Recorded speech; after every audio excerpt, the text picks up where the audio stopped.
Saya itu sangat mencintai, bukan sekedar mencintai, sangat mencintai guru-guru kita. Ya, saya ini rungokno tenan ya. Saya sangat mencintai guru-guru kita, ya utamanya guru-guru kita kayak Mas saya Sarang, Mas saya, ya semuanya semua Mas saya, termasuk Lirboyo, Bloso, Sidogiri, semuanya Kudus, Kajen, Krapyak, semuanya kita mencintai, menghormati. Juga sangat mencintai NU, saya juga mencintai Muhammadiyah, semuanya kita cintai. Cuma kadang-kadang kita mau tidak mau harus beda. Beda satu bawaan pemikiran, kadang bawaan zaman. Nah karena beda itu kita ngeritik. Tapi ngeritik kan sebetulnya di hal itu saja, apa? Di hal, kemudian orang menyimpulkan ngiranya dalam semua hal. Sehingga ulama mulai dulu mana tidak terima bahak. Hadisnya Nabi butuh penjelasan. Karena Nabi nak duko itu kadang ngendikan laisa minna. Tidak termasuk golonganku orang yang pernah menipu. Lalu itu kalau begitu betul kan tidak ada umatnya Rasulullah SAW. Kowe gak sekedar pernah menipu, rezekimu kok bodoh nih. Orang terima sekedar pernah, rezekimu kok bodoh nih. Kowe iku laisa minnane entek ngamek. Tapi zaman itu ulama sudah mentakwil laisa minna min fitil kal khoslah di sisi itu. Apa? Di sisi itu. Misalnya kita beda dengan Wahabi, saya sering kritik Wahabi, tapi dalam hal yang saya kritik saja, dalam hal yang lain kita setuju. Misalnya tradisi mereka menghormati sahabat, kita setuju. Tradisi mereka merumah Masjid Haram, kita setuju. Tradisi mereka menghafal Quran, kita setuju. Tapi ada tradisi yang kita tidak setuju. Misalnya mereka sering nggak pati hormat sama ma'asirun nubuwah, tempat-tempat bersejarah. Jadi jangan kira kita, jadi kalau kita ngeritik ya di hal yang kita kritik saja. Itu pun karena kadang bawaan zaman, bawaan versi, bawaan tradisi. Terus kamu simpulkan. Misalnya kamu simpulkan, Gus Bak benci Wahabi ya enggak juga. Dalam hal yang kita tidak cocok. Yang kita cocok ya cocok kayak tadi misalnya. Sayyid Muhammad itu kalau ngarang kitab, meskipun beliau beda dengan Wahabi, kalau muji ya biasa. Dalam hal yang sama. Apa? Dalam hal yang sama. Karena mereka bermaksud. Ya misalnya nyuwun sewu misalnya pengajian umum saya juga suka dari segi syiar, dari segi apa? Syiar. Tapi ada hal-hal yang memaksakan itu mesti saya kritik. Wong karuan kiai cilik ning desa kok pengen pengajian akbar. Akhirnya panitiane door to door 2 wulan sedurunge pengajian. Angger wong ditari. Tapi kalau sudah levelnya memang pondok besar, buatnya besar, keuangannya besar itu kan memang enggak berat. Tapi kalau yang desa-desa sampeyan pengajian gede, 2 wulan apa 3 wulan? Oleh door to door itu. Nganti agar wong dijalukin apa? Sebab. Padahal kampung situ enggak butuh pengajian besar karena wong butuhe cek mabadi fikih. Lalu apa ngundang kiai level apa? Nasional. Tapi karena panitianya yang angkuh. Ya seperti ini harus dikritik, tapi bukan berarti kita membenci karena ya ada sisi baiknya. Misalnya nah nyimpulkan rezekinya gitu. Misalnya ada orang alim soleh ketemu wong ayu di jalan tanya, saking pundi mbak, saking mriki. Sebetulnya ini murni hakul jar karena tetangganya dia takok. Berarti muamalahnya hakul.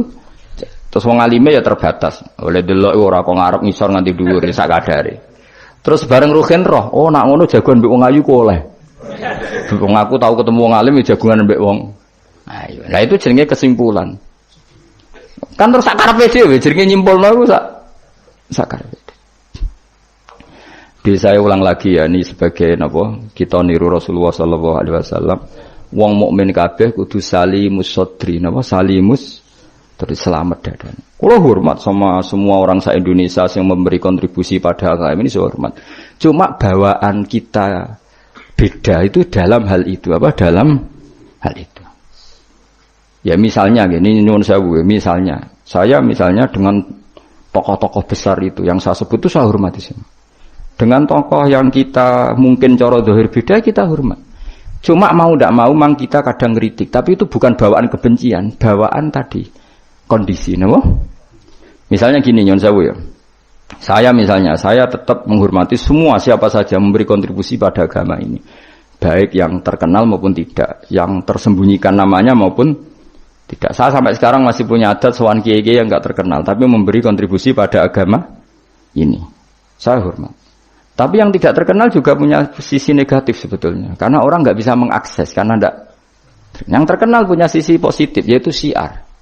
Tapi resikonya biasanya terkontinu, terrutinkan hanya ngomong-ngomong ketika ada acara besar. Tapi hariannya kurang bagus biasanya karena fokus apa? Ya fokus kebesaran tadi. Kalau yang kecil biasanya hariannya bagus, bikin madrasah, bikin dinia, tapi nggak mudah diakses karena nggak terkenal. Yaitu bawaan manusia plus Sallallahu Alaihi Wasallam, didikan Kanjeng Nabi. Saya hormat sama tokoh saya termasuk tokoh negara. Saya hormat siapa saja karena tetap menjaga kestabilan, menjaga apa? Meskipun dalam banyak hal kita beda. Ya kadang beda itu kadang kita ngeritik. Itu bawaan ulama dulu Zakaria Al-Ansori itu ya ora cocok ke Imam Suyuti. Imam Suyuti ora cocok ke Imam Sakhawi. Nek ketemu mbok takok bor. Ya ulama dulu biasa satu kurun itu saling enggak bertanya karena fokus ke dunia masing-masing. Misalnya tradisi kita kalau ngaji Quran itu ya yang ditanyakan sanadnya dulu. Tradisi mereka tajwidnya dulu misalnya. Atau tradisi mereka itu makna dulu. Kita tidak tahu. Misalnya tradisi di India. Tradisi di India itu anak kecil itu kalau ngaji bersamaan dengan maknanya. Meskipun kecil. Di dalam sisi itu bagus India. Tapi Indonesia enggak. Indonesia lebih suka makhrajnya dulu. Yang tentang fikihnya ada paket lain, ada paket. Terus kalau tradisi keluarga saya, meskipun keluarga Quran itu anak kecil ya enggak disuruh ngapalkan Quran. Bapak saya enggak pernah nyuruh saya ngapalkan Quran, tapi setelah bisa baca kitab, ya baru disuruh ngapalkan. Ada yang enggak, yang ngapalkan dulu biar apa? Otaknya masih jernih katanya. Ya macam-macam, semuanya baik. Dan kita saling kritik. Ngeritik karena tadi nak cacilik langsung ngapal lo, kadang najis gak roh sopan santun. Yang fatalnya lagi kadang akidah Ahlussunnah wal Jamaah gak ngerti. Jadi ada lucu kan akhirnya hafal Quran tapi akidahnya tidak Ahlussunnah karena gak pernah dikenalkan Ahlussunnah. Tapi sisi baiknya karena masih kecil gampang apa? Hafal, kemudian orang tuanya niat benahin akidah Ahlussunnah. Ada yang sebaliknya dibelajarkan Ahlussunnah dulu baru ngapalkan. Mungkin sisi negatifnya mungkin deh. Nak isu teke tuwek-tuwek ngene iki kan. Kowe gelem mesti ngapal Quran setor wae aku. Nak rawat ini di akhir wal asri. Amma yatasa alun anin nahbail azim buah apa nah.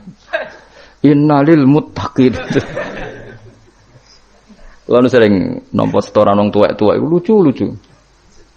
Wong tuwek-tuwek sing ben mati husnul khotimah kadang Gus kula wis tuwek tapi kepen setor Quran mbek jenengan. Tahu tak turuti. Rata-rata rong juz wis nyerah. Dereng enten sing langkai 2 juz. Kadang nyerah wis setruk, kadang yang mati macam-macam lah. Apa iku teke wong tuwek iku beda. Padahal maca. Tapi saking gelam jare piye. Dadine lafate ku aneh. Mau menarik mau coba fam bajasat fanjab oh bulan wasama idatil khubuk tuh coba khibuk mbah sebab lereni mbah teman pusing kalau mas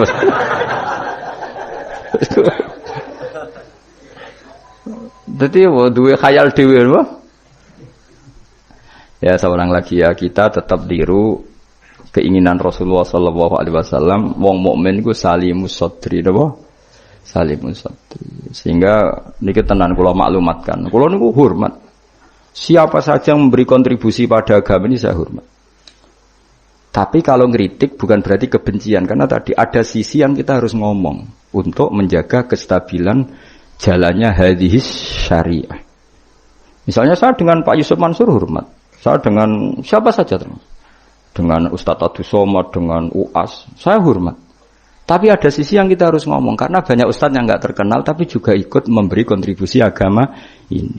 Makanya saya ngikuti yang tidak terkenal ini tak hormati. Tapi semuanya kita hormati dari segi syiar memberi kontribusi. Kalau yang sedang tidak cocok ya dalam hal itu saja. Fitilkal khoslah. Ingat-ingat apa? Fitilkal khoslah. Tapi jangan semuanya ndak. Kita semua dididik Rasulullah salimus sadri apa? Salimus sadri. Begitu juga saya dulu dengan siapa saja. Asal tadi semuanya itu demi niru Rasulullah Sallallahu Alaihi Wasallam salimus sadri. Napa? Salimus sadri. Fal mukmin salimus sadri. Kita dalam hal misalnya masyarakat senang saya berlebihan. Misalnya orang Jawa Timur saya suka dari segi senangnya kiai. Tapi saya juga sering kritik orang Jawa Timur. Meskipun yang senang saya lah. Ojo berlebihan. Karena kalau berlebihan seneng kiai terus sering sowan. Kadang anggaran gue belanja tigo sowan. Sebenarnya saya bukan ngeritik sowannya, sehingga anggaran belanja disalamno template itu terus aku hukumnya iku piye. Nah, kadang ini tak takoki kan sowan aku rombongan bis tak takoki. Lho lari-lari mboten sekolah, mboten napa-napa Gus, yang penting sowan kiai. Lah bocah kok diajari. Lah ngono iku rombongane kadang 3 dina, berarti borote, Bro. 3 dina. Jadi saya ngeritiknya itu dalam hal itu saja, tapi mahabbahnya kita seneng, tapi kaifiahnya kadang tidak cocok. Ini perlu dicatat. Jadi hanya seperti itu. Kalau jenengan ini seneng ngaji ya seneng, tapi itu sama tak kritik.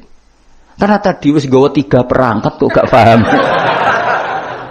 Wah, ini mau wis gawa kitab, gawa pulpen, gawa rekaman. Ini kan sudah mengalahkan ulama dulu. Karena ulama dulu tidak bawa rekaman. Tapi kok ilmunya jauh ini ada apa ya? Ya jadi kalau suwon kita benana wa benal mukminin kudu aja ana khil wala taj'al fi qulubina ghillal lil ladzina amanu.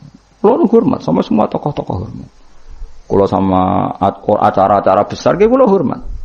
Cuma tetap kita sebagai ahlul ilm mengingatkan ada orang yang berjuang tuh enggak terkenal, ada orang yang berjuang enggak dapat apa-apa. Kita harus ngomong supaya orang ini juga diapresiasi. Tapi yang syiar ya kita hormati karena agama ini butuh syiar. Terus saya sama tokoh-tokoh DPR itu ya akrab. Ya banyak yang di saya sering ketemu saya ngaji. Tapi dalam hal yang kita tidak cocok yang ngeritik. Mereka mungkin yang ngeritik kita enggak apa-apa tapi hormat. Jadi eling-eling ya. Ini dawuh saya Imam Sa'roni. Saya nerangkan dalam konteks ilmu. Ini dawuh Imam Sa'roni. Kalau Nabi ngendikan laisa minna evitilkal khoslah. Bukan berarti dia menjadi murtad karena laisa. Well, kalau makna sebenarnya kan laisa minna orang itu menjadi murtad. Orang termasuk golonganku wong sing tahu bodoh nih. Mau sekedar pernah itu tidak termasuk golonganku. Lah nek iku tenan maknane hakikat sing umat Nabi sapa? Semuanya pernah bodoh nih Pak sering? Sering. Kadang rezekinya ya dari ya nyun sewu, kalau kebanyakan maklar, rezekinya dari apanya? Gak bodoh nih kira-kira payu. Misalnya kayak jujur, maklaran tanah yang Kulon Progo sampai tinggu bendara kok. Apa melak apa? Abu Baten itu? Kulon Progo. Pak tanahnya tak tuku, lah didamel nopo? Weh, kalau damel pertanian untuk pergi prospek.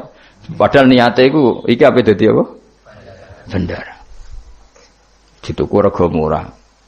Misalnya itu mendingin, mungkin jimban dari bandara Pak, mau jimban regane larang, mau dereng larang kalau tak tubas Pak, gelem tau orang wong. Misalnya jujur ngono.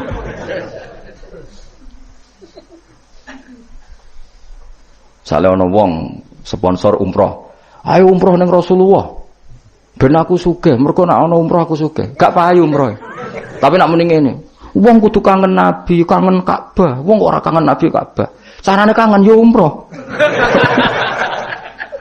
Mandidi, sing jujur mbek sing rapati jujur. Enggak jawab bae kira-kira wae. Mandidi.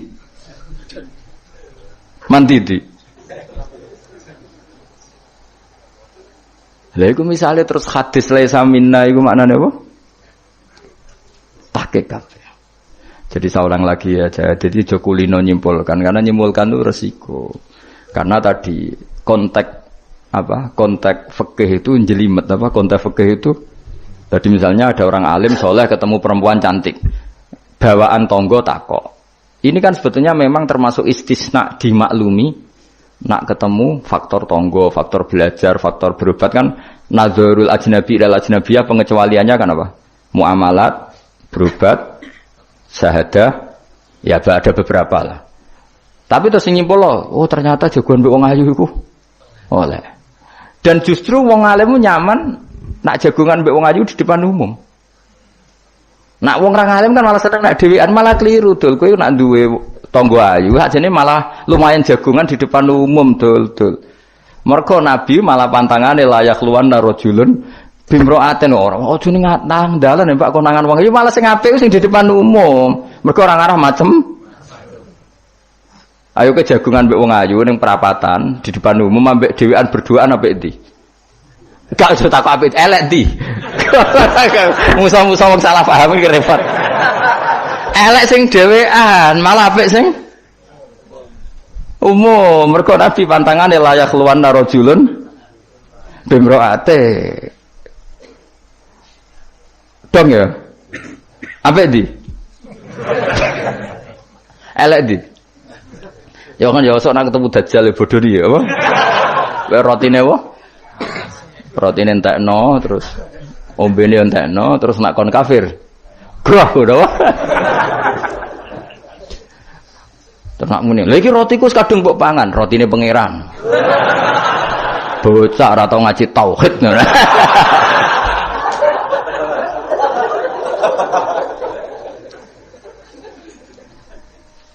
Ya jadi saya ulang lagi ya, jadi kita sama semua yang memberi kontribusi pada agama ini kita hormat. Cek terkenal, cek ora terkenal. Tapi dalam hal yang kita tidak cocok kita harus ngeritik. Tapi jangan kebencian. Saya ulang lagi jangan. Karena kalau nggak ada ngeritik repot. Kayak tadi, saya yang ketermaksa ngeritik wiridan. Mana ada orang soleh ngeritik wiridan? Tapi harus saya ingatkan sebagian wong eling pangeran itu sebenarnya eling nafsunya dia ngajukan proposal kepada Allah. Gayanya wiridan tapi sebenarnya ya itu tuh. Lah nek ini seneng Allah tenan dijak bakas halal haram kan suka. Mergo iku ketentuannya Allah Subhanahu.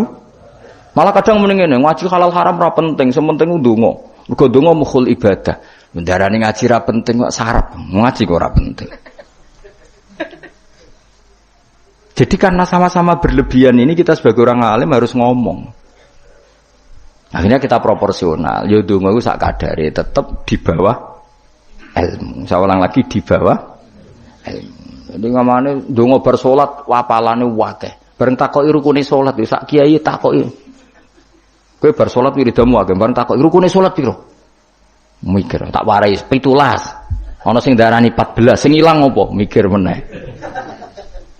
Padahal nek bar salat wiridane ya dadi sing ngitung piro 13 iku menjadikan tumakninah 4 sebagai paket sito. Dadi rukuk maat tumaknina, sujud tumaknina. Lah yang satu ngitung tumaknina itu menjadi rukun sendiri, maka ditambah 4 menjadi 17. Terus ada ulama yang mengatakan 18 karena mewajibkan niatul khurud minas sholat. Jadi sebelum assalamualaikum niat keluar dari sholat, karena takutnya kalau nggak niat keluar dari sholat dia apa kenalan mbek pinggire. Assalamualaikum jenengan namine sinten kan repot. Ya ada lah mereka. Lho iso wae saking ya kuwatire gawe grup. Jadi saking sering ini kenalan muni assalamualaikum niate iku kenalan. Jadi ada ulama mengatakan karena ketika takbir itu niatnya masuk salat, maka ketika salam juga niatnya keluar dari salat. Karena biar fair, karena ketika takbir niat masuk sholat. Karena kenapa? Yang bisa membedakan kalimat-kalimat thayyibah dengan yang lain adalah niat. Coba kita kaget sama orang. Allahu Akbar. Wah, Merapi saiki metu apa gimbale. Kita kaget apa-apa ya bilang Allahu Akbar. Supaya membedakan kalimat Allahu Akbar untuk ta'ajub, untuk kagum dengan sholat, maka Allahu Akbar diniati. Begitu juga salam ini menjadi kalimat adat untuk kenalan gawe grup. Paham ya? Nara niat khawatir niat kenalan, maka harus niat. Paham ya? Subhanallahi wa bihamdihi adada khalqihi wa ridha nafsihi wa zinata 'arsyihi wa adada kalimatihi. Subhanallahi wa bihamdihi adada khalqihi wa ridha nafsihi wa zinata 'arsyihi wa adada kalimatihi. Subhanallahi wa bihamdihi adada khalqihi wa ridha nafsihi wa zinata 'arsyihi wa adada kalimatihi.